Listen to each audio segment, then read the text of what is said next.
reciban un saludo cordial de parte del PMI Capítulo de Madrid. Mi nombre es Miguel Navarro. El día de hoy vamos a hacer una presentación para poder difundir un tema muy interesante que lo va a exponer Julián Gómez. El título de la ponencia es En busca del paraíso azul, cómo innovar para que no importe la competencia. Una breve descripción de la ponencia tocará Julián el tema cómo ir hacia un producto o servicio donde no nos importe la competencia, donde la competencia es irrelevante. Él va a poner una serie de técnicas para lograr conseguir este objetivo, junto con una serie de ejemplos que nos permitirá interiorizarlas y poder aplicar en nuestro desempeño diario. Julián, sus pasiones son la innovación y las tecnologías de la información. Es titulado como ingeniero superior en informática en CFPC. Tiene un blog que él ya en la presentación nos lo mostrará. Está dedicado profesionalmente al mundo de las tecnologías. Trabaja en Sopra Group como Project Manager. Ha desarrollado su labor en todas las facetas del desarrollo de software, como programación, análisis, dirección de equipos, dirección de proyectos, consultoría, auditoría, gestión de servicios, siempre mirando más allá. Dentro de formación y capacitación que ha realizado capacitaciones en países de Latinoamérica como Brasil, Chile, Colombia, España y Perú. Bueno, sin más preámbulo, paso a Julián para que comience la ponencia. Adelante, Julián. Bueno, lo primero, buenas tardes a todos y gracias por asistir a este webinar que, como ha dicho Miguel, el título es En busca del paraíso azul, cómo innovar para que no importe la competencia. Primero lo que quiero decir es que el objetivo de este webinar, o el objetivo que tengo marcado con este webinar, es que al final todos los asistentes puedan tener y conocer cuál es el concepto de un océano azul, conozcan las herramientas para poder realizar un análisis y sean capaces de utilizar las vías de búsqueda de océanos azules para buscar el suyo propio. Entonces, bueno, ahí podéis verme un poco para que no sea algo tan frío como solo la voz a este lado de los altavoces. Y aquí podéis ver más o menos los puntos que vamos a ver en esta presentación. Lo primero que vamos a ver es una definición de qué es un océano azul. Luego continuaremos viendo cuáles son las herramientas que tenemos a nuestra disposición para trabajar sobre los océanos azules. Después de ver las herramientas, pasaremos a ver el objetivo que que nos vamos a marcar con esas herramientas, qué es lo que queremos alcanzar con ellas. Después analizaremos un poco qué es lo que caracteriza a las empresas azules, a esas empresas que han tenido éxito a la hora de conseguir encontrar un océano azul. Y luego, pero no menos importante, es por dónde empezamos a buscar nuestro propio océano azul. Y para finalizar veremos dos análisis de dos casos reales de océanos azules, que espero que os resulten de interés a todos. Bueno, comenzamos. Lo primero, ¿qué es un océano azul? La emisión está comenzando. Todos los asistentes están en modo de solo escucha. El océano azul, o la estrategia del océano azul, fue formulada por W. Chang-Kin y René Maubogne en su libro, un libro bastante famoso y conocido, de la estrategia del océano azul, cómo desarrollar nuevos mercados donde la competencia no tiene ninguna importancia. Este libro es de 2005 y ellos realizaron un análisis bastante amplio. Aunque la estrategia se, digamos, formuló en este año, no significa que se creara en este año, porque uno de los ejemplos que ellos ponen es como Henry Ford creó un océano azul con su modelo T de vehículo. Y la fecha en que lo hizo fue en 1908. Por lo cual, como vemos, es algo que aunque en 2005 se le puso un nombre, pero se viene utilizando desde hace mucho tiempo. Para poder definir lo que es un océano azul, tenemos que ver su contrario, que es un océano rojo. Un océano rojo es un océano de la competencia, donde hay lucha entre las distintas ofertas. Y un océano azul es donde no existe la competencia, porque realmente la competencia no es relevante. primero, que es un océano rojo, que es estos océanos de competencia, que tenemos incluso mucho más cerca del concepto y podemos ver luego por oposición que es un océano azul. El océano rojo se le califica con este color, con el de rojo, porque sus aguas están teñidas de la sangre de la lucha que existe. La lucha entre los distintos competidores para alcanzar su cota de mercado. Un océano rojo. Competimos unos contra otros, unas empresas contra otras. ¿Por qué competimos? Para captar la demanda existente. Esa demanda es fija y tenemos que luchar contra los demás para obtenerla nosotros. En estos océanos rojos existe una orientación de las empresas entre ofrecer un mayor valor a un mayor coste o a ofrecer menor valor a un menor coste. Es decir, tenemos que elegir entre ofrecer un mayor valor o un menor coste, pero no podemos ofrecer las dos cosas. Para ello, todas las actividades de la empresa se alinean con esa estrategia.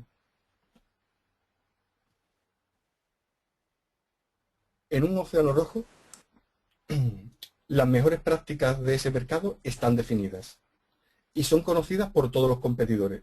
No existe nada que esté al azar, que se salga del guión establecido. Todos luchan por lo mismo, con las mismas herramientas y con las mismas condiciones. A esto se le denomina determinismo ambiental, porque todo está definido de antemano y todo se conoce por todos. Por tanto, lo único que podemos hacer es competir en valor o en coste. En un océano rojo, lo que hacemos es que nos fijamos en la competencia para intentar rebasarla.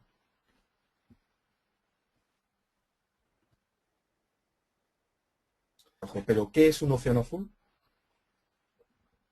El azul se le da porque sus aguas son tranquilas, de no beligerancia, de que no hay que pelear contra la competencia.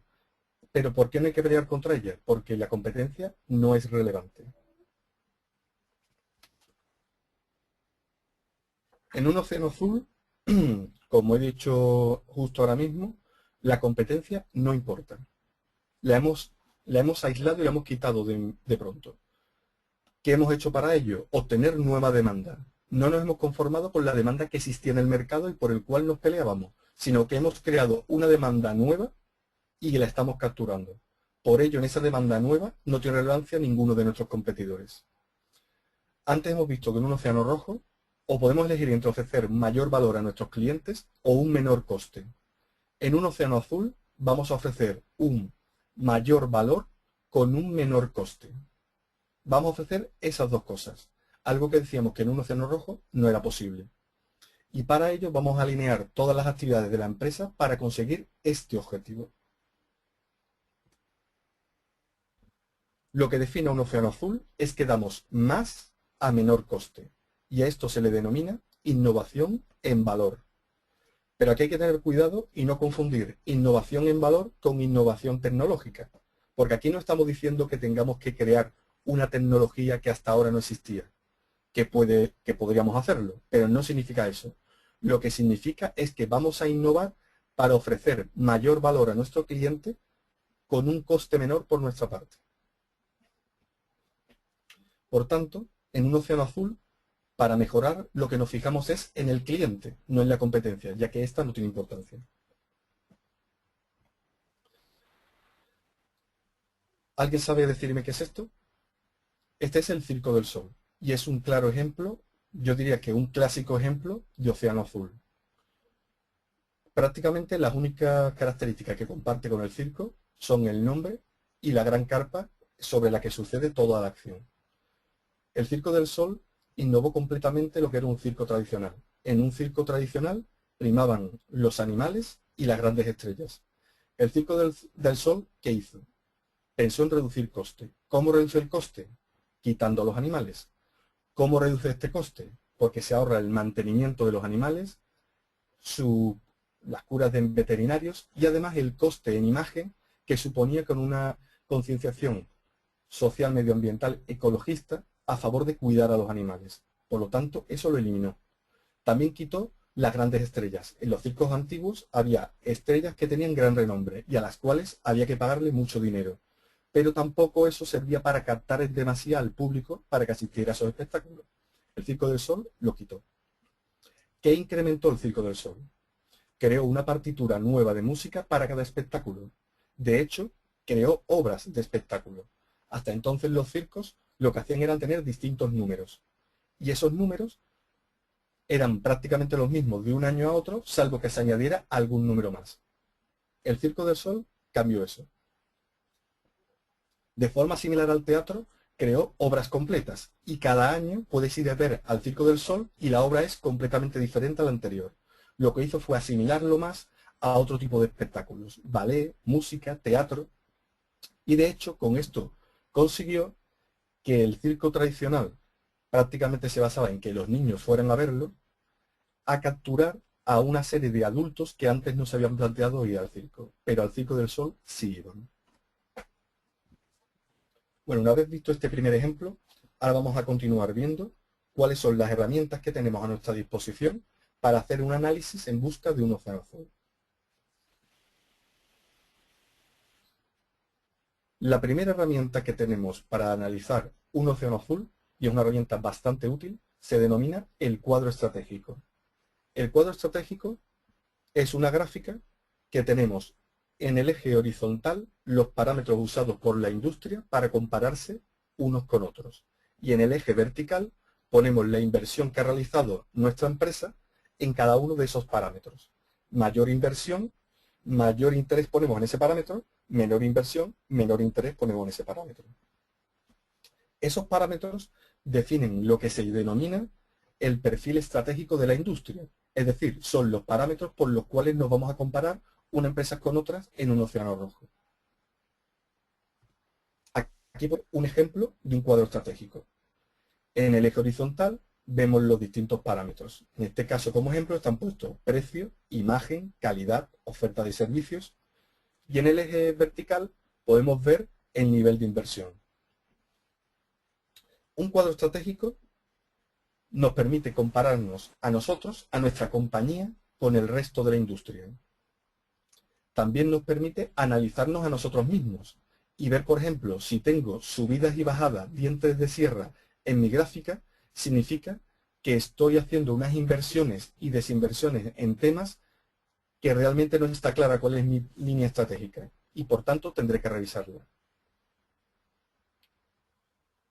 Y como veis, este cuadro estratégico para mi empresa determina lo que se llama,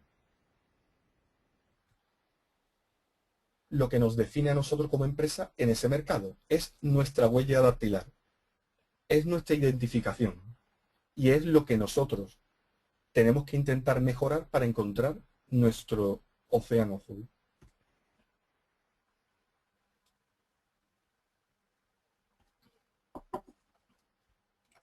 Esto que veis aquí se denomina el esquema de las 4 acciones. Nuestro objetivo con el esquema de las 4 acciones es mejorar nuestra curva de valor. Por tanto, ¿qué tenemos que hacer? Obtener una nueva curva de valor. ¿Cómo lo obtenemos? ¿Cómo obtenemos esa nueva curva de valor que me permita orientarme hacia mi océano azul? Pues eso lo vamos a ver a continuación. Como veis, hay 4 acciones: eliminar, reducir, incrementar y crear. Y estas me encaminarán a mi nueva curva de valor.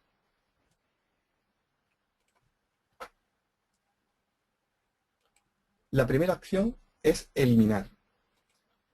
Y tengo que preguntarme, bueno, de estos parámetros que yo estoy invirtiendo dinero de mi empresa para potenciarlos, ¿cuáles no tienen sentido? ¿Qué es lo que ya ha perdido sentido para los clientes? ¿Cuáles son los parámetros que ellos no valoran? Y eso los tengo que eliminar. Eliminarlos, ¿en qué se traduce? En un ahorro de costes. Y acordaros siempre tener en mente que nuestro objetivo es la innovación en valor. Ofrecer más valor reduciendo el coste.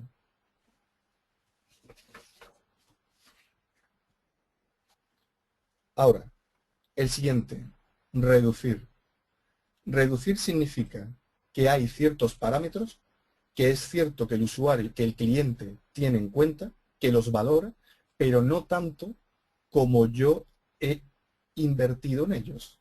Es decir, que el usuario los valora menos de lo que yo invierto. Por tanto, no tengo que eliminarlos, pero sí tengo que reducir mi inversión en ellos. El siguiente es incrementar. Vamos a traducirlo de la misma forma. Incrementar, ¿qué significa? Significa parámetros que yo tenía una inversión baja, pero baja en comparación con el interés de los clientes. Por tanto, lo que tengo que hacer es aumentar mi inversión en esos parámetros porque los clientes están más interesados de lo que yo preveía en un momento. Y no menos importante, incluso este podemos decir que es de lo más importante, es crear. ¿Qué hay que añadir a la curva? ¿Y por qué digo que es el más importante? Porque crear, añadir parámetros a esa curva que hemos visto, esa curva de valor de nuestra empresa, significa que somos diferentes del resto. Significa que estamos ofreciendo cosas que los demás no ofrecen. Somos distintos, ofrecemos más valor que los demás. El resultado final se denomina matriz eliminar, reducir, incrementar y crear. En cada una de esas de las cajas que podéis ver ahí, se completan con las distintas ideas, los distintos parámetros que hemos ido averiguando en la fase del proceso anterior. Lo que sí es muy importante que tengáis en mente es que lo que no podemos hacer es olvidar balancear la línea superior con la línea inferior. Es decir, si yo pongo solo elementos en incrementar y crear, eso significa que sí, estoy aportando más valor, pero que sí también estoy aumentando mi coste. Y acordaros siempre de la innovación en valor. Para eso tengo que incrementar el valor, poner cosas en incrementar y crear, pero también no olvidar en poner cosas en eliminar y reducir para bajar el coste. Siempre tenemos que tener ese equilibrio entre aportar más valor y reducir el coste. ¿Alguien reconoce esta imagen? Creo que es bastante sencilla de reconocer. Abajo a la derecha, si no lo habéis reconocido todavía, lo podéis ver. Nespresso. Nespresso también creó un océano azul. Al principio, sus clientes que quisieran tomar café en su casa, lo más que podían llegar es tener alguna cafetera de tipo italiano, abrir el paquete de café, verterlo dentro de un filtro, poner la cafetera, llenar el agua y hacerse un café. ¿Qué consiguió Nespresso? Creó unas cápsulas muy sencillas de utilizar, muy limpias, que solo había que coger una cápsula, que la cafetera tuviera agua, ponerla y tenía un café instantáneo. Instantáneo, perfectamente hecho, como si hubiera ido a una cafetería a tomármelo. Y además, ¿qué hizo? Le dotó de una imagen, de una presencia. Tiene un mensaje contundente. Nespresso, what else? Nespresso, ¿qué si no? Como casi haciendo un desafío a nuestra inteligencia si no somos capaces de reconocerlos. Le dotó una imagen también impactante gracias a una figura tan reconocida como George Clooney. Y logró abrir ese océano azul que parecía hasta ese momento imposible. Entonces, es también otro ejemplo claro de Nespresso, de océano azul.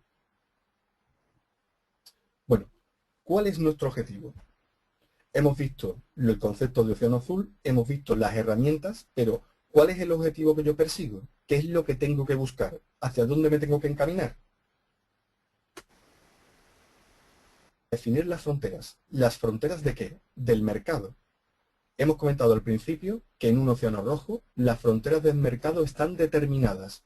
Son las mismas para todos y es lo que hay que luchar contra los demás. Ese mercado tiene un tamaño y para conseguir nosotros más se lo tenemos que quitar a los demás. Aquí no. Aquí lo que vamos a buscar es romper esas fronteras, redefinirlas y con eso obtener.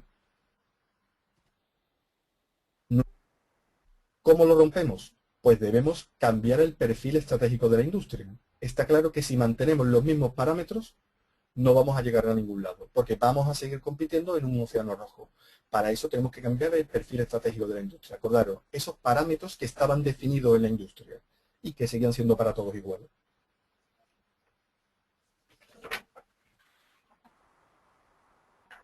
Y otro objetivo que tengo es atraer a los no clientes. A los no clientes, ahora no penséis solamente en el concepto de un océano rojo. En un océano rojo atraer a los no clientes era a los clientes del propio mercado. Y en un océano azul, bien es cierto que podemos generar nueva demanda atrayendo a no clientes nuestros, pero sí del mercado, pero otra de las fuentes de atraer a no clientes son clientes que no lo sean ni del propio mercado. Y con esto generamos una nueva demanda muy importante. Ya lo veremos cómo en los casos reales de atracción, uno de los dos casos reales ha atraído a no clientes de fuera de su propio mercado.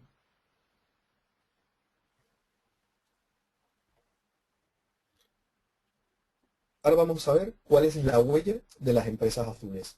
¿Qué es lo que define a una empresa azul? A una empresa que tiene éxito a la hora de encontrar un océano azul. ¿Cuál es su carnet de identidad, su diferenciación de los demás? ¿Por qué son así?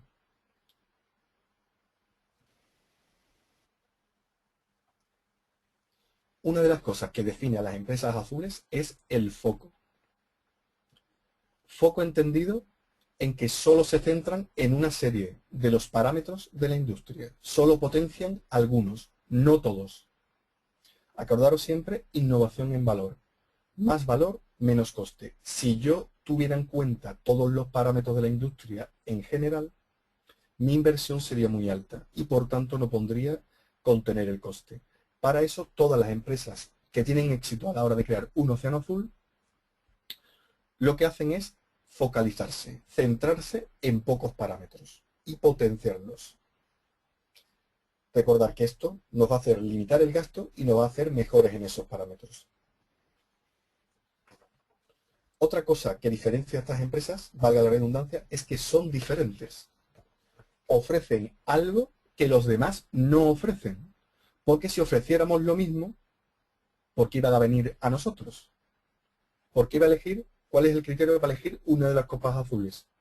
Ninguno. Puede ser el azar. Porque nos guste más empezar por la derecha o por la izquierda o porque seamos de centro. Pero la diferente, de por sí, llama la atención. Y tenemos que ofrecer algo distinto a los demás. Todas las empresas que tienen éxito a la hora de crear un océano azul tienen un mensaje contundente. Un mensaje contundente puede ser implícito o explícito. ¿Qué significa? Explícito, Nespresso, what else? ¿Qué si no? Claramente nos está diciendo que son tan diferentes del resto, tan distintos, que es prácticamente un insulto que no sepamos que son ellos. Eso es mensaje contundente común en todas las empresas. El mensaje también puede ser no un eslogan, no ser explícito, puede ser implícito. El Circo del Sol.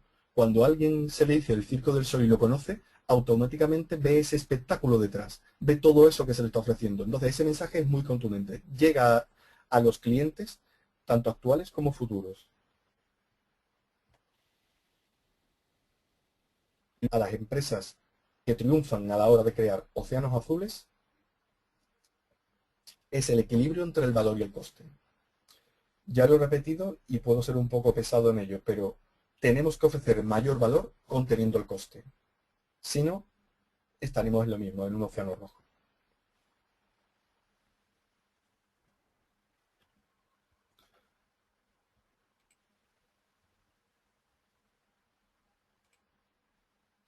Bueno, está muy bien, hemos visto la definición, hemos visto cuáles son las herramientas que tenemos disponibles para analizarlo, hemos visto qué define a una empresa que tiene éxito con un océano azul, pero ¿por dónde empiezo? ¿Dónde empiezo a buscar mi océano azul? ¿Cuáles son las pistas? ¿Por dónde puedo ir? Bueno, las 6 vías de búsqueda de los océanos azules. La primera vía, como podéis ver ahí, es la exploración de las industrias alternativas. ¿Qué son industrias alternativas? Industrias alternativas son las que ofrecen distintas opciones de mi producto o servicio. Por ejemplo, si yo tengo que trasladarme de una ciudad a otra, industrias alternativas serían, por ejemplo, ir en autobús, ir en tren, ir en avión, ir en un coche de alquiler. Esos son industrias alternativas. Entonces, en esta vía nos fijamos en las industrias alternativas a la nuestra para ofrecer cosas que tenga ella y nosotros no.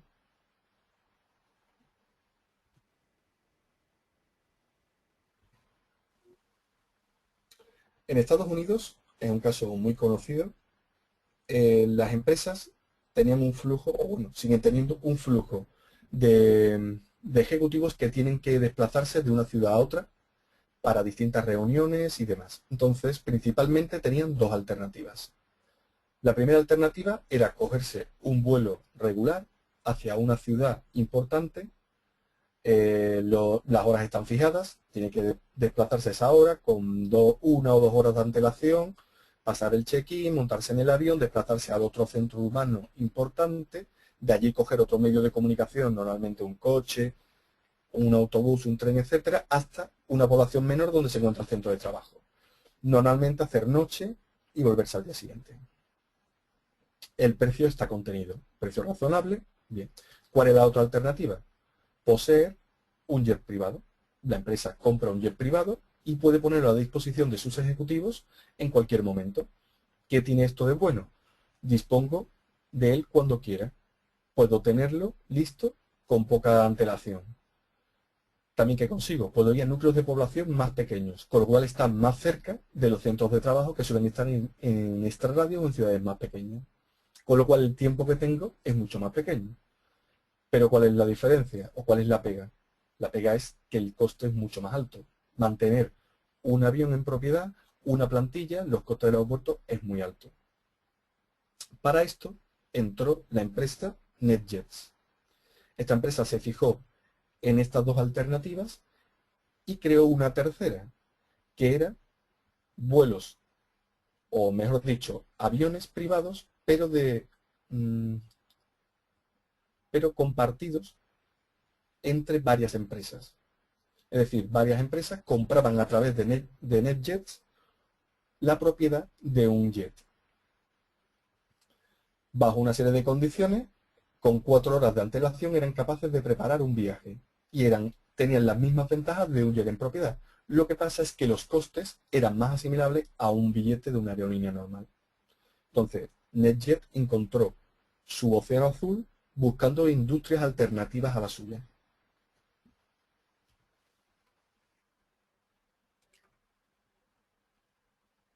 Segunda vía, la exploración de grupos estratégicos. Los grupos estratégicos lo vais a ver mejor con un ejemplo. Sería un ejemplo los distintos segmentos dentro de la venta de coche. Tengo arriba un coche que está dirigido a un sector de lujo, tengo a la izquierda abajo un coche dirigido a un sector medio y tengo a la derecha abajo un coche, digamos, para todo el mundo. Estos grupos estratégicos pertenecen a un mismo mercado, no son océanos azules, sino son distintos grupos porque se orientan a grupos estratégicos diferentes. Gente de recursos más limitados, gente de recursos medios y gente de recursos altos. Entonces, una de las vías de buscar océanos azules es fijarnos en estos grupos estratégicos y ver las necesidades de cada uno de ellos. Viendo sus necesidades, puedo crear un producto o un servicio que tenga esas características y aprovecharlo yo como océano azul.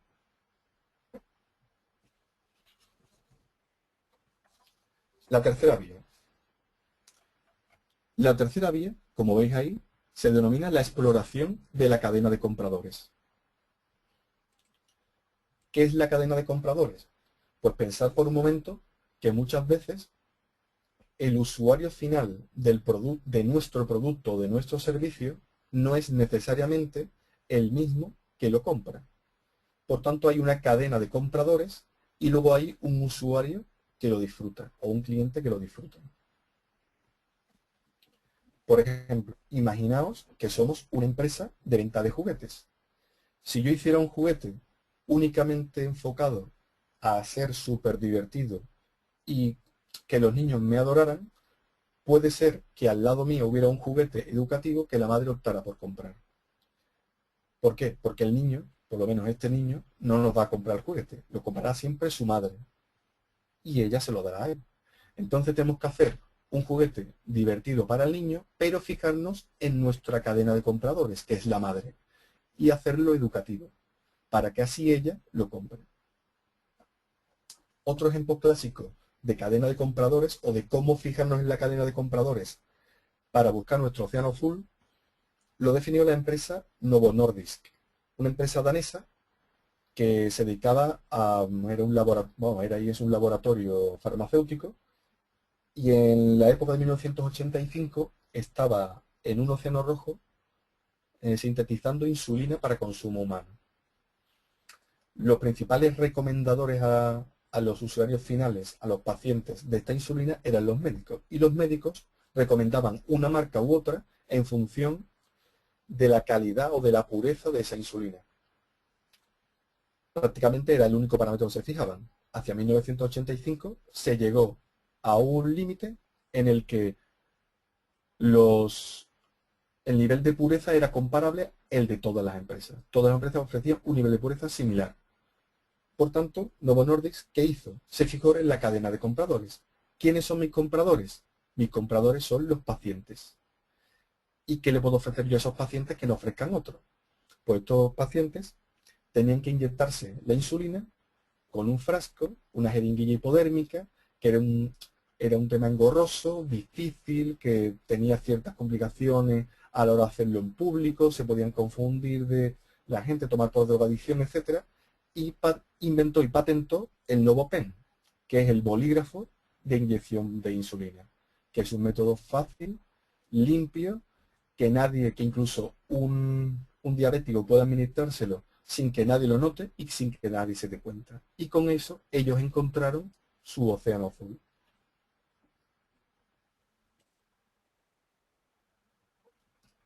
La cuarta vía. La cuarta vía se refiere a la exploración de ofertas complementarias. Las ofertas complementarias son aquellas que mi cliente va a realizar antes, durante o posteriormente al uso y disfrute de mi producto o servicio. Imaginaos que yo quiero orientarme a que parejas vengan a ver películas de cine a mis cines. Tengo que ofrecer aparcamientos para que venga la gente a aparcar allí su coche, deje su coche. Y si quiero que vengan parejas con hijos, tendré que promover el tener un sitio donde puedan dejar a esos niños. Tener una guardería o una babysitter para que puedan dejar a esos niños. En esto estoy explorando ofertas complementarias a mi producto o servicio, que en este caso es el cine. Si me fijo en esas, puedo ofrecer algo más para incitar a los clientes a venir. La quinta vía. La quinta vía se llama la exploración del atractivo funcional o del atractivo emocional.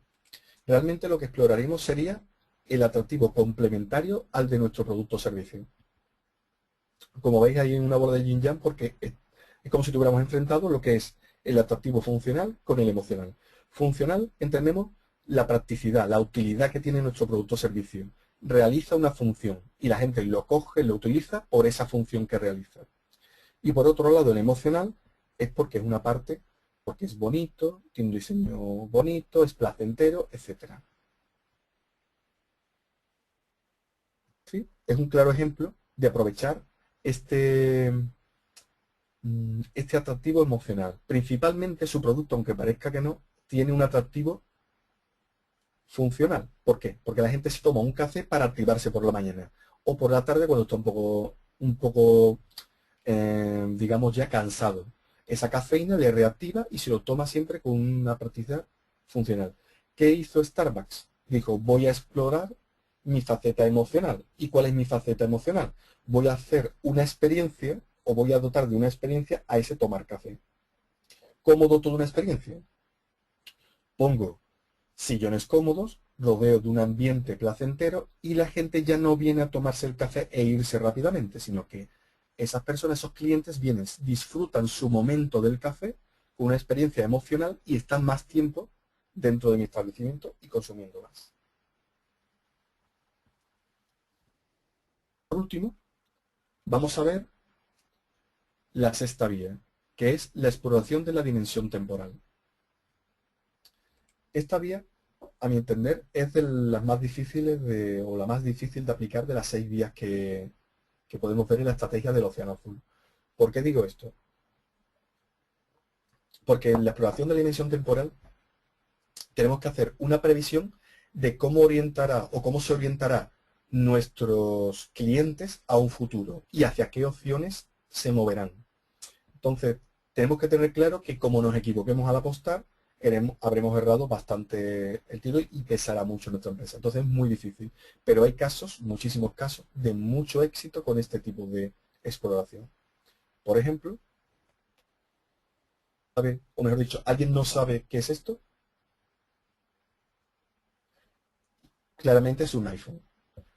Y digo, alguien no sabe qué es esto porque antes del iPhone no había nada que se pareciera al iPhone. Y después del iPhone podemos decir que todos los teléfonos se parecen al iPhone. Podemos entrar en discusiones sobre Android, otros sistemas y demás.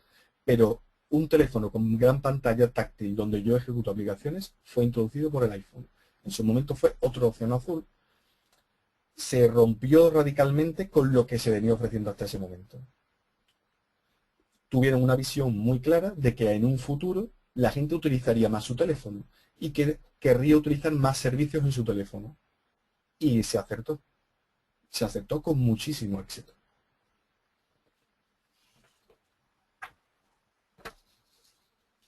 Bueno, hemos visto cuál es la definición de un océano azul.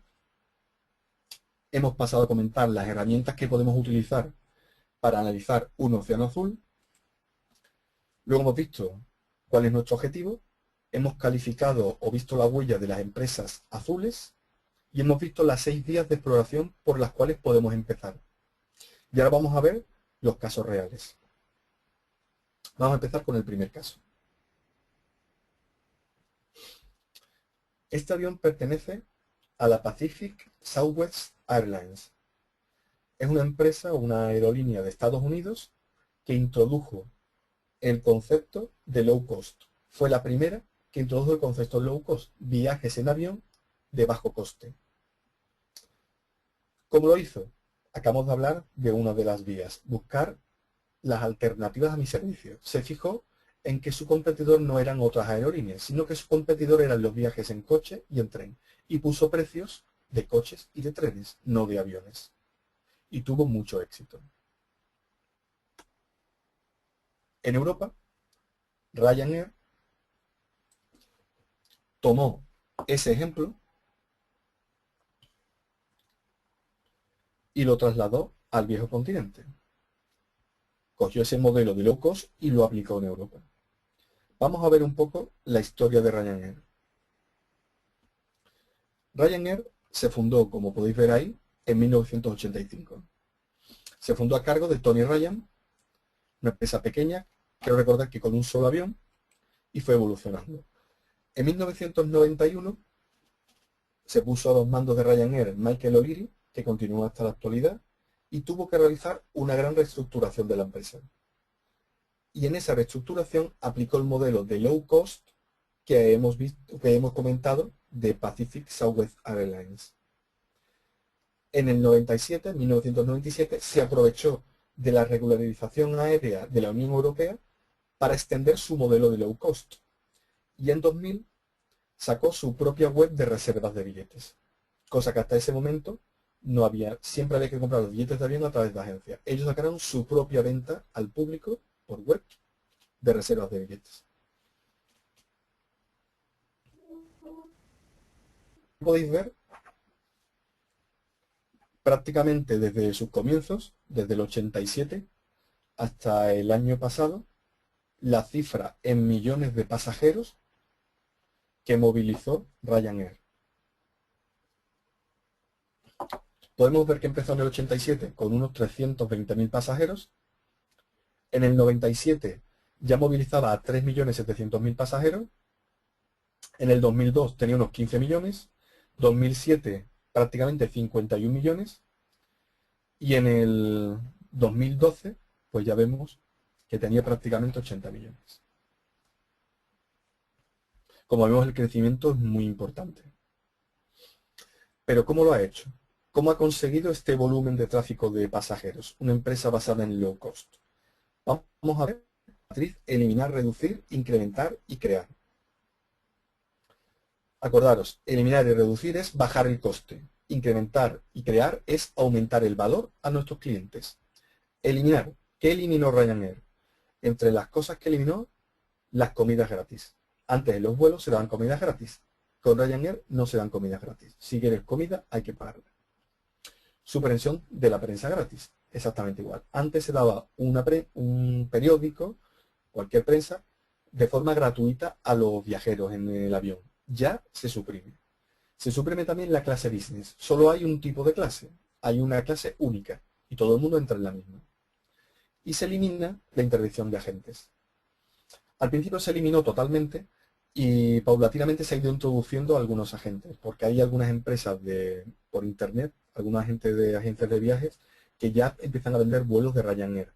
Por ejemplo, me suena a eDreams. Entonces, al principio los eliminó, pero posteriormente los ha ido reduciendo. Ha pasado a reducirlos, no a eliminarlos completamente. ¿Qué ha reducido? Pues el uso o utilización de aeropuertos primarios. ¿Por qué? Porque son más caros los gastos de aeropuertos primarios, las ventanas de salida de aviones están más restringidas, lo cual nos limita la puntualidad y tengo menos acceso a ellos. Otra cosa que ha reducido, que todos los aviones son del mismo tipo, todos son del mismo modelo. ¿Y esto en qué me beneficia? Pues que el coste de mantenimiento es menor. Mi personal solo tiene que estar formado en un tipo de vehículo, en un solo avión, y lo conocen perfectamente. No tengo que estar constantemente formándolos y teniendo distintas maquinarias para reparar unos u otros o comprobar unos u otros. Un solo modelo, ahorro en coste. Y otro parámetro que ha reducido es el personal. Ahora no suele pasar tanto, pero hace unos años era fácil ver cómo la misma persona que te estaba cortando el billete en la cola de embarque era la que se montaba en el avión e iba contigo y la que llegaba al destino y se ponía a atender a la gente mientras iba saliendo del avión. Se reducía el personal al mínimo y se reutilizaba. Pero bueno, esto es la reducción de coste. ¿En qué ha incrementado? ¿Qué valor le ha aportado al cliente? Pues ha incrementado el número de ciudades y el número de rutas. Sobre todo está ligada con la última, aeropuertos secundarios. Se ha aumentado mucho el ir a ciudades que no son de rutas, digamos, principales. Con lo cual se ha abierto una posibilidad turística a ciudades pequeñitas. Esto lo que le ha traído además es que esos ayuntamientos hayan aportado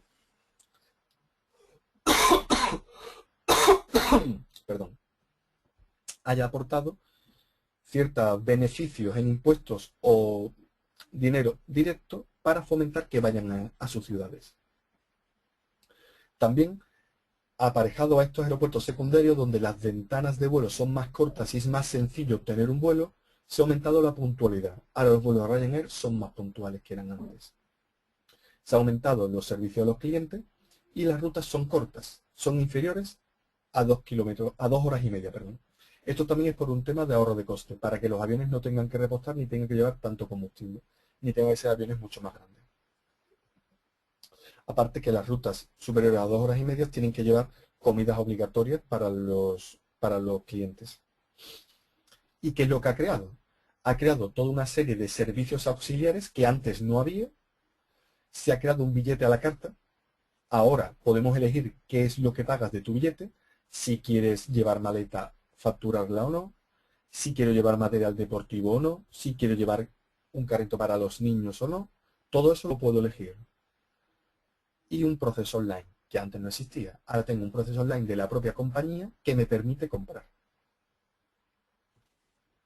Bueno, veamos ahora las distintas vías que ha explotado Ryanair. La primera vía, industrias alternativas.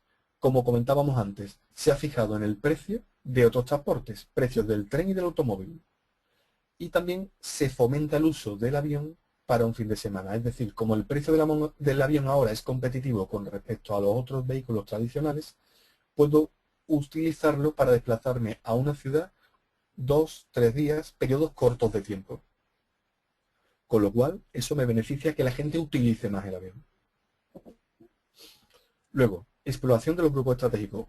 Recordaros, los grupos estratégicos de esta industria eran business y turista, eran las clases. ¿Qué ha hecho Ryanair? Ha eliminado la tarifa business, pero se ha fijado en ciertos servicios que tenía esta tarifa y los incluye como complementos en su billete. Acceso preferente, reserva de asiento. Si yo los quiero, tengo que pagar por ellos un precio adicional.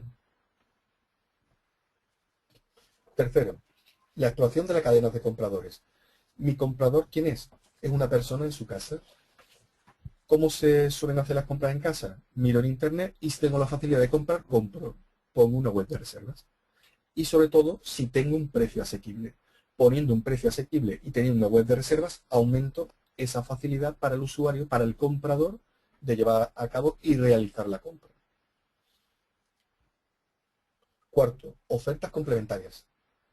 Creo que si aquí alguien ha viajado alguna vez en Ryanair, sabe que esta vía es la que más ha explotado de todas, pero sin, vamos, con toda rotundidad. Si de hecho habéis hecho alguna vez la reserva o la compra de billete a través de su web, podéis dar fe de ello. Te ofrecen un servicio concertado o acordado con Terravisión para compra del transporte a o desde el aeropuerto. Te lo ofrecen a la hora de comprar tu billete, te lo ofrecen durante el vuelo y te lo ofrecen cuando has llegado allí. De hecho, cuando haces tu compra en la página web, te ofrecen alquiler de un coche. Luego te ofrecen también cuando haces tu compra por la web de noches de hotel, por si quieres reservar el hotel con ellos. Te ofrecen también cuando compras tu billete la venta de maletas de Samsonite, por si quieres comprarlo. Además que cumplen la reglamentación tan estricta que tienen ellos para ponerla como material para no tenerla que facturar. Te ofrecen también servicios de telefonía, una aplicación para tu móvil en la que puedas en un país extranjero hablar a un precio fijo de telefonía. Y te ofrecen también regalos. ¿Por qué? Porque normalmente cuando vas de viaje, si es sobre todo de placer, puedes quererle traer regalos a alguien a la vuelta. Y ellos te lo ofrecen. Como veis, todos son servicios que usas cuando haces un desplazamiento en avión. Desplazarme desde el aeropuerto hasta mi lugar de destino, compra de noches de hotel para quedarme, para hacer noche en el destino, una maleta porque necesito llevarme una maleta al destino, servicio de telefonía porque voy a necesitar hablar en el destino y regalos porque a mi vuelta voy a necesitar traer regalos. Exploración de las ofertas complementarias. 5. Exploración del atractivo funcional o emocional. Funcional es un medio de locomoción seguro, rápido y ahora barato. Por tanto, es funcional. Emocional, la experiencia del viaje. Ir a otros países, conocer la cultura. Editan una revista y en esa revista te pongo las mejores opciones culturales que hay en los destinos. Espectáculos, monumentos, visitas guiadas, gastronomía, para fomentar esa experiencia de viaje, ese atractivo emocional. Sexto, la dimensión temporal. Si facilito el acceso al avión, la gente viajará más. Es decir, si lo pongo más barato, la gente viajará más en un futuro. Y uso de Internet para la compra. Si yo le facilito a la gente una compra a través de Internet, la gente comprará más billetes. Y además, como no tengo intermediarios, mi beneficio será mayor.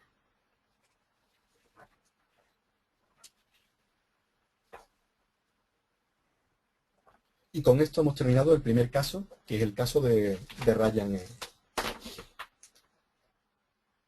Ahora vamos a ver el segundo caso. Este hombre se llama Alan Craig. Y lo que tiene en las manos es un concepto que creó en 1968. Y se llama Dynabook. Cuando digo que es un concepto, me refiero que es un concepto. Detalle, está hecho de cartón. Es la primera versión que se ha presentado de un tablet. Y recordad, se presentó en 1968, pero como concepto, no como realidad. En el año 2000, Microsoft intentó introducir en el mercado lo que ellos denominaron el tablet PC. Tablet PC, como veis, era prácticamente un ordenador portátil donde el teclado era extraíble. Una pantalla táctil donde yo podía interaccionar con ella. El tablet PC, como ahí podéis ver en la imagen, es un ejemplo de HP, lo hicieron varios fabricantes, pero no tuvo éxito. Porque como veis dentro de la pantalla, seguía siendo un Windows XP. Era un sistema de PC solo que ahora no tenía que tener el teclado. En 2007, Microsoft intentó cuajar otro proyecto. Era un proyecto que se denominaba Origami. Este proyecto finalmente recibió el nombre de UMPC, Ultramobile PC. Como veis, es un concepto un poquito más cercano a lo que sería una mezcla entre un smartphone de hoy con una tablet, por el tema del teclado. Pero como veis por dentro, el sistema operativo sigue siendo el mismo. Tenemos un ordenador, pero con mayor movilidad. Este concepto, aunque hubo varios fabricantes, como ahí veis el Byrain, que sacaron al mercado estos productos, pero estos productos no han cuajado. De hecho, se retiraron del mercado. Y esto creo que todo el mundo lo reconoce. Si alguien no lo reconoce, yo se lo digo, es un iPad. Fue introducido en 2010 por los de la manzanita, que es Apple. Lo primero que podéis ver, o por lo menos lo que llama más la atención, es que ya la interfaz no es el mismo que un PC. Esto es otra cosa, es distinto, es diferente. Y esto vamos a ver si tuvo éxito o no. Vamos a ver ahora mismo en un gráfico si tuvo éxito esta introducción o no. Aunque ya conocéis toda la historia y sabréis el resultado.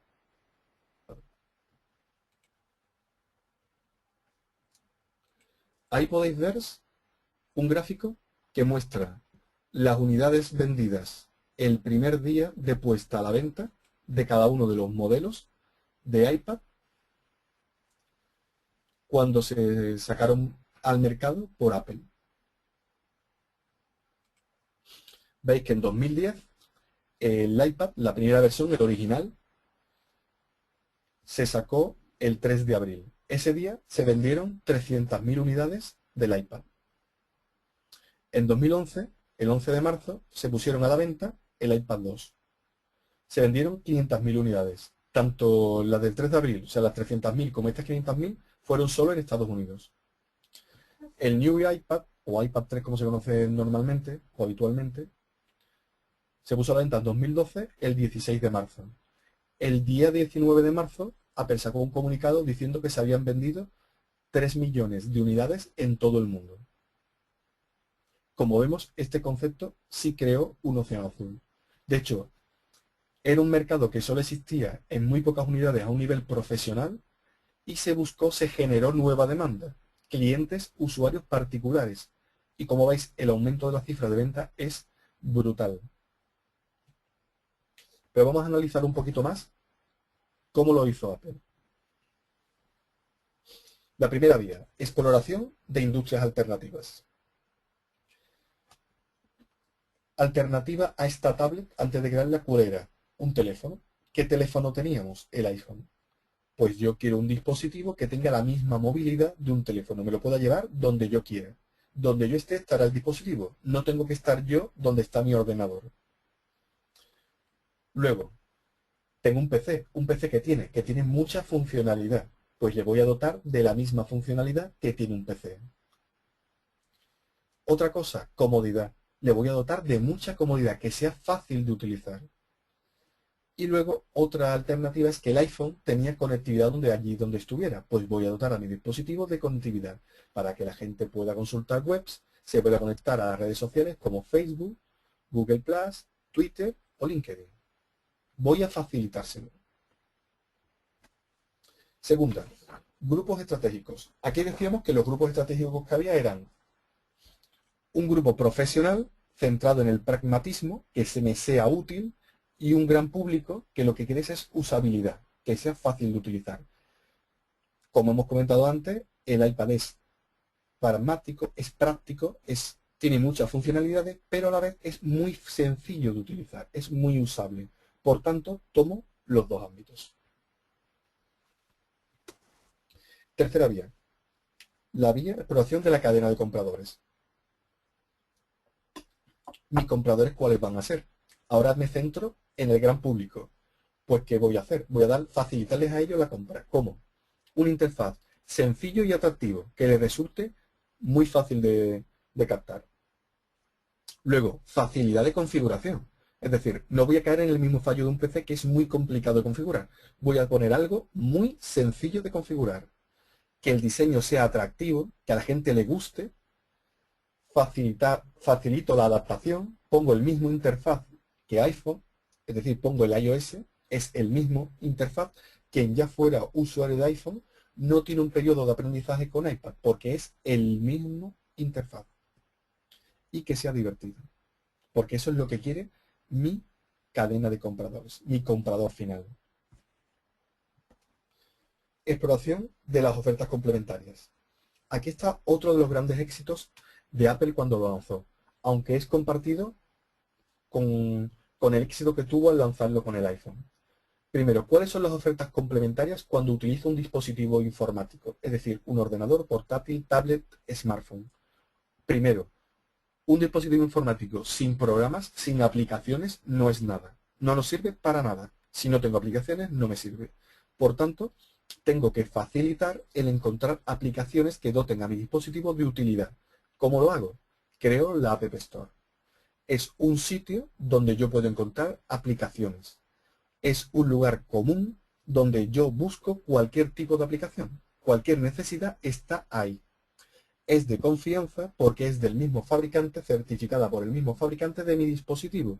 Y él hace un proceso bastante arduo filtrando las aplicaciones que se ponen ahí, para que yo no tenga problemas con el malware. Luego, en esa misma App Store tengo guías que me facilitan el buscar aplicaciones que yo quiera o que ni siquiera sé que quiero, pero me lo facilitan. Y luego, y no menos importante, es un precio asequible. Puedes comprar aplicaciones desde 0,79 céntimos de euro, desde $1, incluso de menos. Son muy baratas. Hay otras caras, pero en general los precios son muy baratos. Y si los comparamos con los precios de aplicaciones de PC, son muy, muy baratos. Otra oferta complementaria, los accesorios. ¿Accesorios como cuáles? Fundas. La funda para el iPad. Pues creo fundas de todo tipo. Una funda de Smart Cover, donde yo pueda ponerlo como un atril para leer, para soportarlo de pie, con un enlace magnético para que se desbloquee automáticamente el dispositivo, protectores de pantalla, protectores anticaída y todo tipo de complementos, auriculares, altavoces, etcétera, etcétera, etcétera. Toda la oferta complementaria la ofrezco yo o a partners que se deben a mí. Y con esto mejoro. 5. Atractivo, funcional o emocional. Funcional, lo hemos dicho.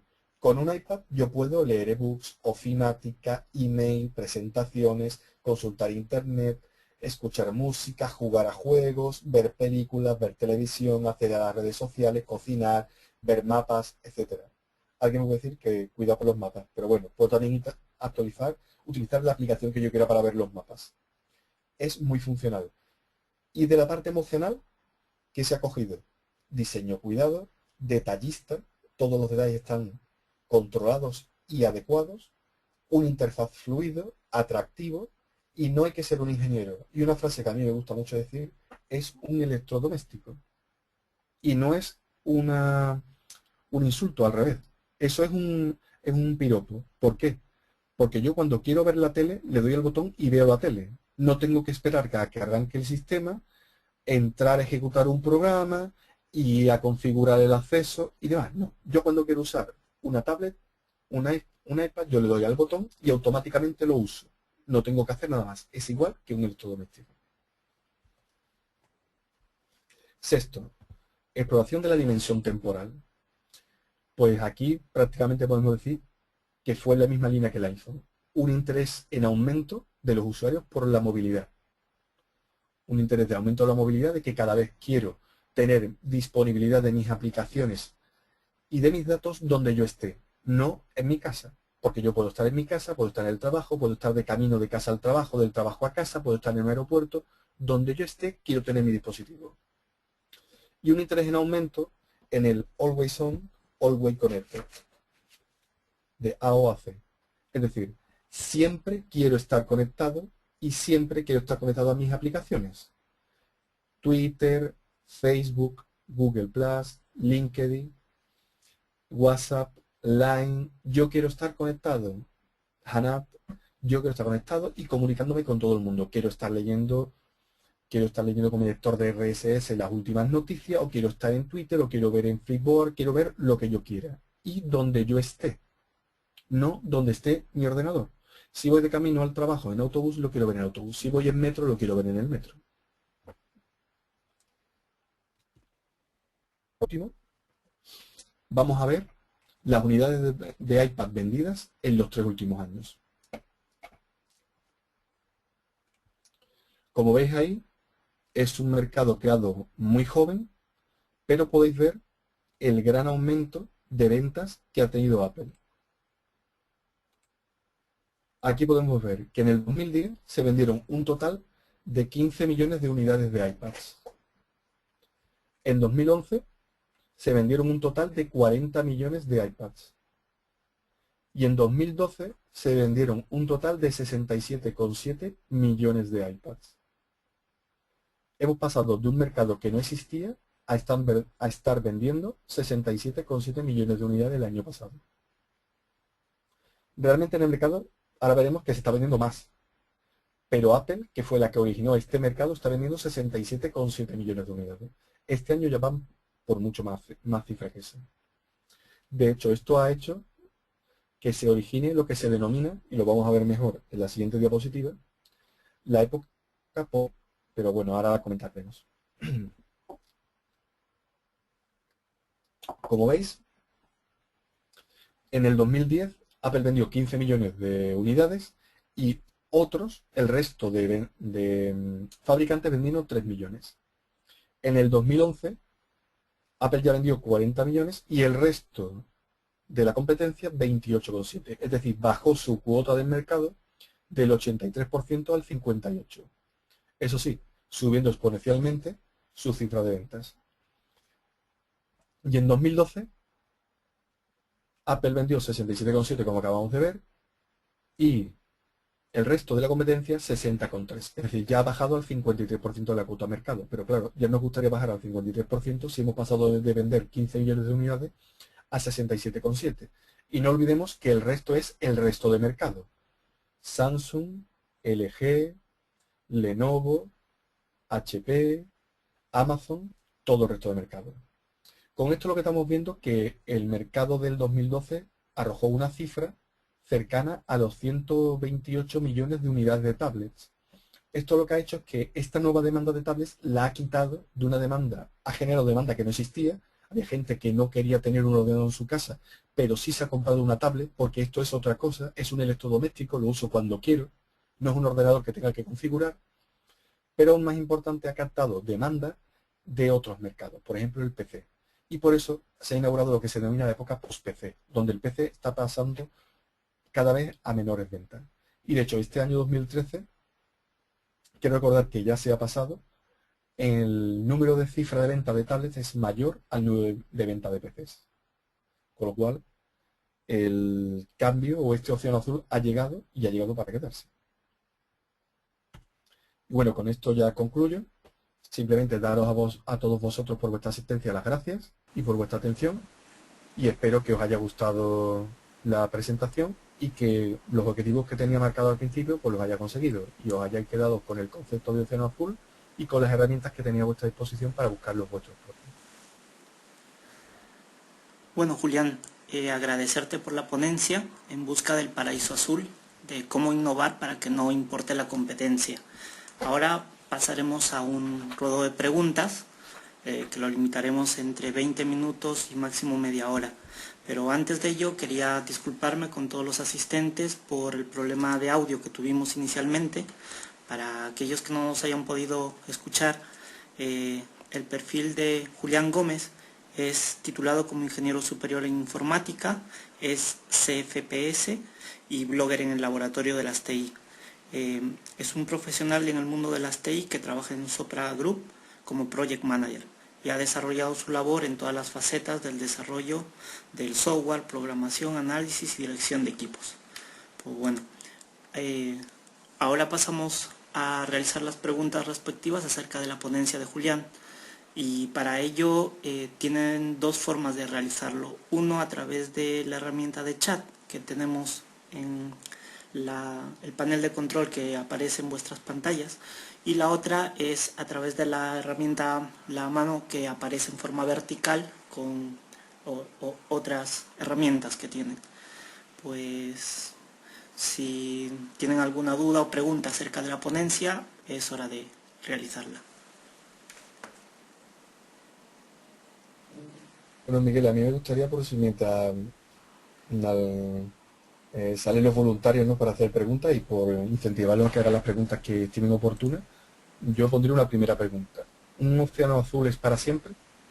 ¿Un océano azul queda para siempre? ¿Lo saco y ya está? Como acabamos de ver en el ejemplo, no es así. Un océano azul que comenzó Apple con el iPad se está transformando, más que poco a poco, sino a pasos agigantados, en un océano rojo. Lo que sí es cierto es que la ventaja estratégica que tiene Apple sobre el resto de competidores es muy importante. ¿Por qué? Porque él es el primero y tiene el nombre, tiene la marca, tiene la referencia para el resto. Y eso lo está aprovechando. Ya hemos visto que aunque ha pasado de tener el 85% del mercado a un 52, un 54, es la que más vende con diferencia con el resto de competidores.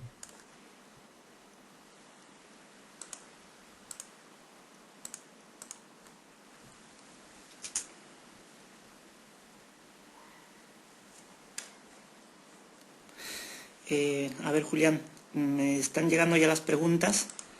Sí. Te voy a hacer, bueno, te las voy leyendo y las vas respondiendo.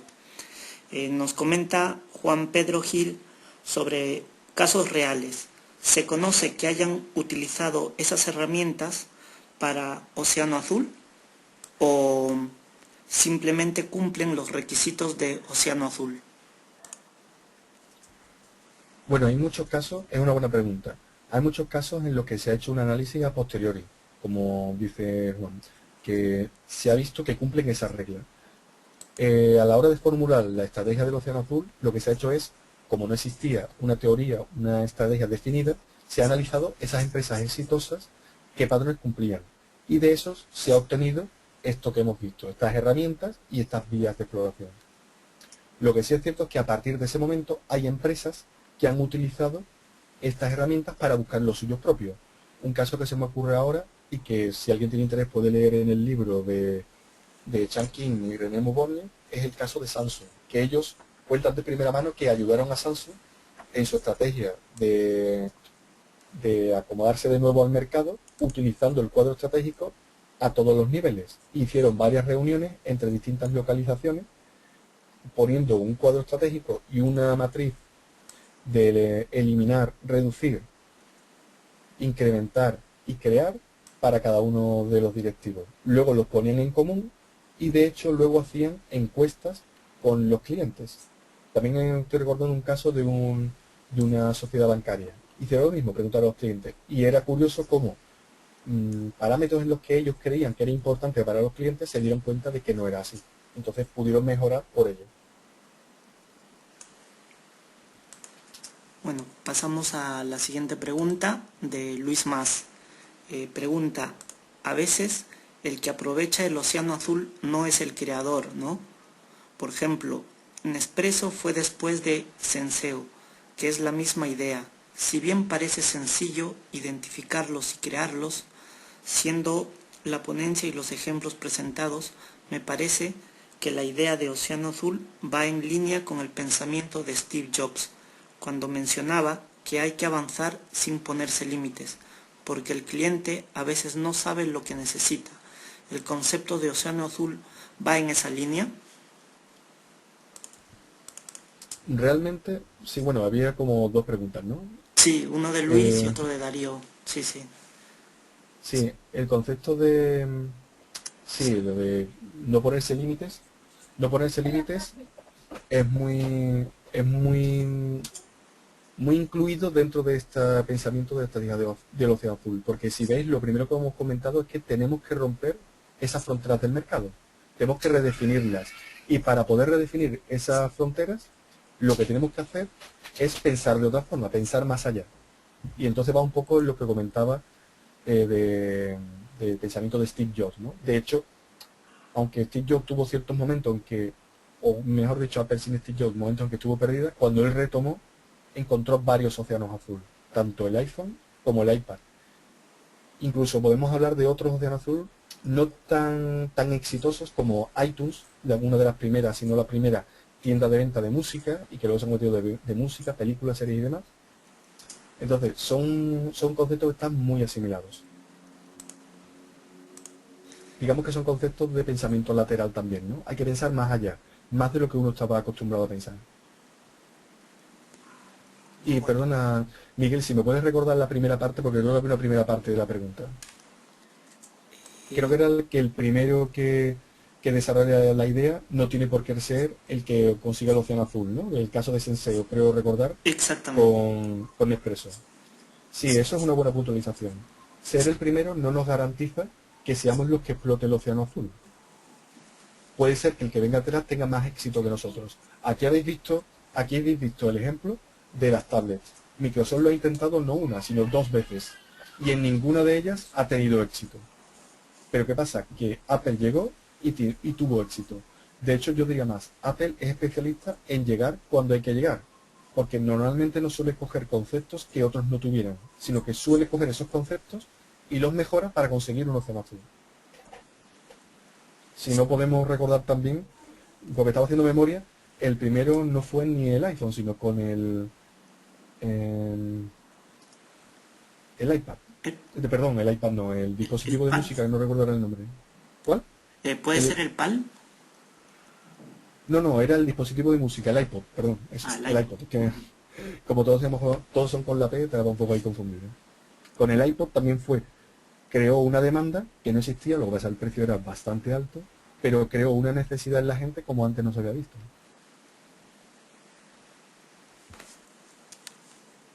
Bueno, continuando con las preguntas, Celso pregunta, según lo estoy escuchando, ¿tiene que ver las estrategias de océanos azules en el Customer Development propios de metodologías Lean?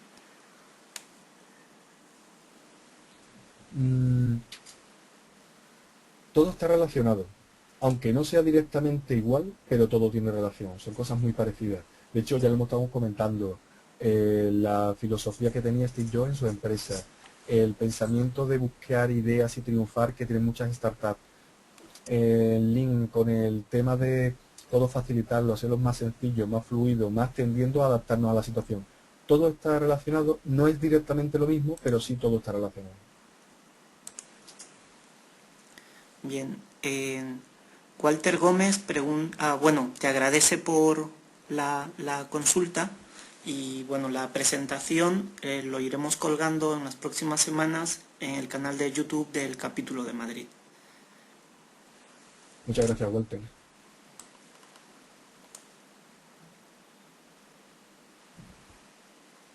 Bueno, Celso también te agradece por la presentación y bueno, ¿alguna pregunta más por parte del público oyente? Sí. Gracias, Celso. Sí, mira, Miguel, lo que quería decir es, si a alguien por lo que sea no se le ocurre ahora ninguna pregunta y luego resulta que cuando cerremos la conexión se le ocurre, si entran en el laboratorio.com y buscan mi nombre, se pueden poner en contacto conmigo o directamente por el laboratorio y hacerme llegar cualquier pregunta, cualquier duda que sin ningún problema yo se la contestaré. Vale, acaba de entrar un par de preguntas más, Julián. A ver, sí.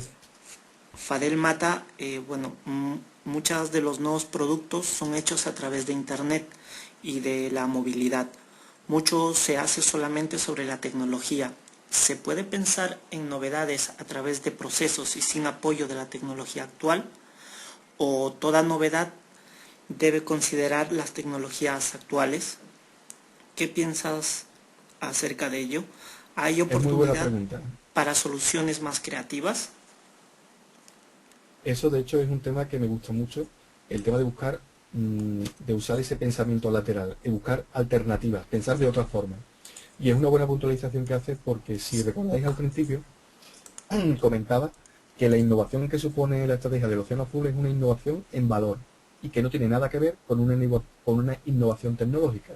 Porque hay uno de los casos que se describe en el libro de Océano Azul, que se refiere a la cadena de gimnasios Curves. No sé si de alguno tenéis el gusto de conocerlos y demás. Es una forma de innovar que no tiene nada que ver con la tecnología. Lo que utilizan es una cosa muy sencilla, es un gimnasio. Pero lo orientan solo hacia mujeres. Y solo se va como mínimo media hora, reducido a media hora, y con una tabla de ejercicios ya planificada. Después de esa media hora, la mujer que quiera puede estar allí. Potencias que las mujeres no se sienten víctimas de miradas de hombres y están tranquilas, rodeadas de otras mujeres en un ambiente confortable. Se sienten seguras, las máquinas están reducidas, lo que comentamos, reducir el coste de la inversión, reducida para solo esos ejercicios, con lo cual se amortiza muy bien y el precio es muy barato. Y al ser media hora, las personas no tienen ese hándicap de decir que tienen que dedicar mucho tiempo. Eso es una innovación, es un océano azul y no necesita de tecnología. Aquí el secreto está en pensar, no está en encontrar algo tecnológico. Lo que sí es cierto es que una innovación tecnológica nos llama mucho la atención. Pero, por ejemplo, aunque el iPad sea una innovación tecnológica, porque ahora existe iOS que se ha creado nuevo y unos diseños nuevos de pantallas y demás, cuando Windows o Microsoft sacó el Windows Smartphone Edition, 2003 Edition, creo recordar, o el Pocket PC, esas pantallas eran táctiles. Podría haber sacado un concepto similar a que el usuario tocara con el dedo, no con un puntero, pero no lo pensaron. Posiblemente los clientes potenciales en aquel momento no estaban preparados para un producto como ese. ¿Cuándo estaban preparados? En este momento, y en este momento lo ha sacado Apple.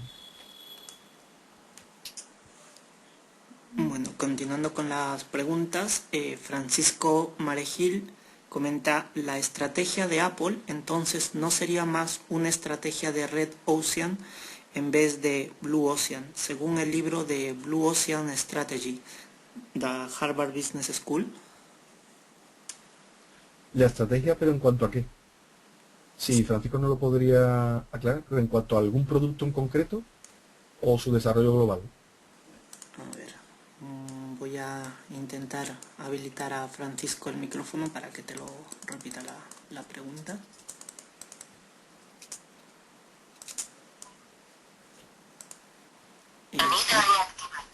Francisco, Hola. estás en el aire, puedes... Hola, sí, Hola, ¿se me Francisco. oye? Hola, Sí, ¿qué sí, hay? se lo oye bien. Pues sí, me refería a que en el libro de Harvard Business School, creo que es el Blue Ocean Strategy, habla de Red Ocean relacionado con que utilizan espacios de mercado ya existentes. Un poco en línea con lo que habíais comentado antes, de que por un lado estaba reutilizando, digamos, ya innovaciones que había introducido Microsoft. Entonces quería conocer un poco esa diferencia entre lo que es utilizar una estrategia de Red Ocean o de competir en entornos de mercado ya existentes frente a Blue Ocean. ¿Por qué iPad, el lanzamiento de iPad sería más Blue Ocean que Red Ocean? Vale, perfecto. Muy buena definición ahora la pregunta. Sí, mira, la principal diferencia es que en un océano rojo, un Red Ocean, nosotros peleamos contra otros por una demanda que ya existe y está fijada en el mercado. Eso es lo que hay. O sea, el mercado tiene un tamaño y tenemos que pelear contra los competidores para obtenerlo. Eso es un océano rojo. Ahora, en un océano azul, nosotros lo que hacemos es que rompemos ese mercado para captar nueva demanda, nuevos clientes potenciales. Entonces, en el iPad, en el caso del iPad, si hubiera sido una estrategia de océano rojo, Apple lo que hubiera competido solo contra esos usuarios profesionales que disponían de tablets de Microsoft y se hubiera quedado solo con ellos. Pero realmente lo que ha hecho es crear una demanda nueva en usuarios que eran gente particular que nunca habían comprado una tablet. De hecho, es más, si os recordáis, puntualicé dos cosas. Una es, hay muchos usuarios de PC que ahora no tienen un PC en su casa, sino que tienen una tablet. Y hay muchos usuarios que nunca han tenido un ordenador y ahora tienen una tablet. Todo eso es nueva demanda. Por eso entraría dentro del océano azul y no del océano rojo de la competencia. Lo que sí es verdad que llega un momento en que un océano azul se torna rojo. Puede ser en pocos años o puede ser en muchos. Como vemos aquí, prácticamente en 3 años se ha convertido en un océano rojo rojísimo. Pero la ventaja estratégica ya la tienes. Ajá. O sea que el nuevo espacio, he Sí, entendido, el nuevo espacio de mercado era el espacio de mercado de los usuarios no profesionales, ¿no? Era un poco, esa es la nueva demanda que descubrió claro, Apple. exactamente. Aunque el Lo que hizo producto fue existiera, era una extenderlo. demanda nueva. Eso es. Ok, muchas gracias, me ha quedado claro, gracias. No, a ti por la pregunta. Bueno, tenemos una pregunta de Benito Pascual, que comenta si sin necesidad de tecnología, el boom de los alojamientos rurales en España podría ser un ejemplo de océano azul en servicio.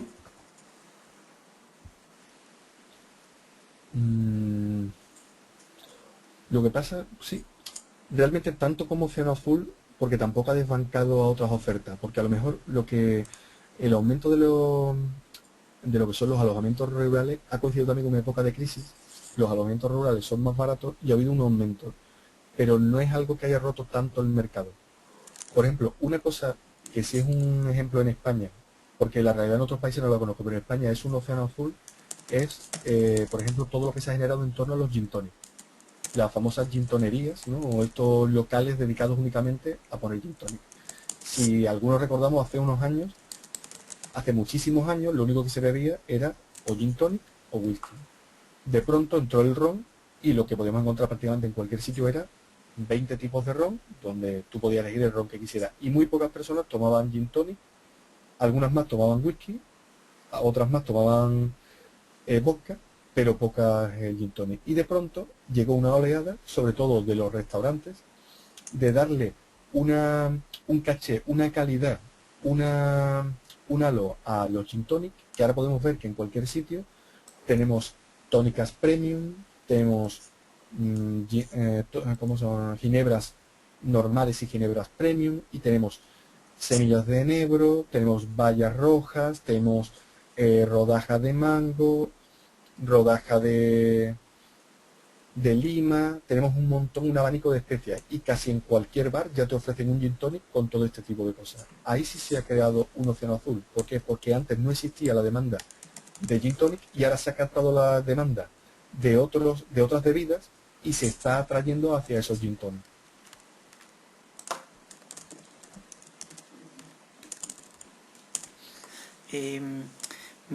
Bueno, formula Luis Más, en cuanto a los compradores de PC, digamos, ¿qué impacto ha tenido el ser desplazados, ¿no?, por dispositivos portátiles a dispositivos de sobremesa? ¿Se refiere en cuanto a los clientes o en cuanto a los fabricantes? En Sí, cuanto a los clientes. en cuanto a los clientes, realmente la situación es la siguiente. Yo creo que si todos los que nos hemos movido un poco por el mundo de la tecnología, teníamos una, dos, tres, cuatro, cinco, seis personas que cuando tenían que hacer algo con el ordenador te llamaban. Ay, perdona, a ver si me puedes ayudar, porque es que, a ver esto cómo se hace, es que este programa yo no lo sé. Y casi todo el mundo, cuando yo le comentaba, oye, ¿has visto tal vídeo en YouTube o has visto tal página? No, no, es que yo cuando llego a mi casa no me conecto, porque ya estoy todo el día con el ordenador en el trabajo. Esa era casi la conversación que podíamos decir, salvo que tuvieras un amigo que fuera un poco geek o que fuera eh, amante de las tecnologías. Ahora la situación es al revés. Ahora estás viendo un programa en la televisión, no sé, recuerdo como MasterChef, y te puedes conectar a Twitter, seguirlo por Twitter, y ves la cantidad de personas que están diciendo que en el sofá de su casa están conectados escribiendo. Amigos que en su vida se hubieran puesto en su casa en un ordenador, están tumbados en su sofá, consultando páginas, escribiendo mensajes de WhatsApp, mensajes de Line, están conectándose eso a las redes sociales, comentando, viendo recetas, cocinando con su dispositivo. O sea, el cambio ha sido radical. Por eso yo decía el concepto que a mí me gusta mucho de electrodoméstico. Ha pasado a ser un electrodoméstico. Lo utilizamos y lo llevamos a cualquier sitio porque ya es la función suya la que queremos. Ahora es muy sencillo de configurar, muy sencillo de usar, no necesita prácticamente mantenimiento y me lo llevo donde quiero. Bueno, ya estamos finalizando el ruedo de preguntas, Julián. Eh, Andrés Martín te agradece por la presentación, le ha parecido interesante. Juan Pedro Gil también te agradece por toda la presentación. Gracias a Federico vosotros por Bajil atender. también te felicita por la presentación. Y bueno, no hay más preguntas. Pues por mi parte agradecerte nuevamente por tu ponencia muy interesante y de un artículo muy actual, ¿no?, que estamos viviendo hoy en día, toda esta transformación del impacto que hay en tiempos difíciles que se está viviendo y qué oportunidades también surgen, ¿no?, al respecto. Ya la presentación tuya la iremos colgando en las próximas semanas en nuestro canal de YouTube del capítulo de Madrid, Julián, y al público asistente les llegará el día de mañana un email para que puedan registrar una PDU ¿no?, en vuestras certificaciones. Bueno, poco más, cerramos ya la transmisión del día de hoy. Y Sí, lo único, déjame que le dé las gracias a todos por asistir. sí, Y la verdad que ha sido un placer recibir vuestras preguntas. Muchas gracias, espero que nos veamos en otra ocasión. muy bien, Julián. Pues gracias a ti y buenos días o buenas tardes a todo el público asistente. Vamos a ser hasta la próxima. Hasta luego.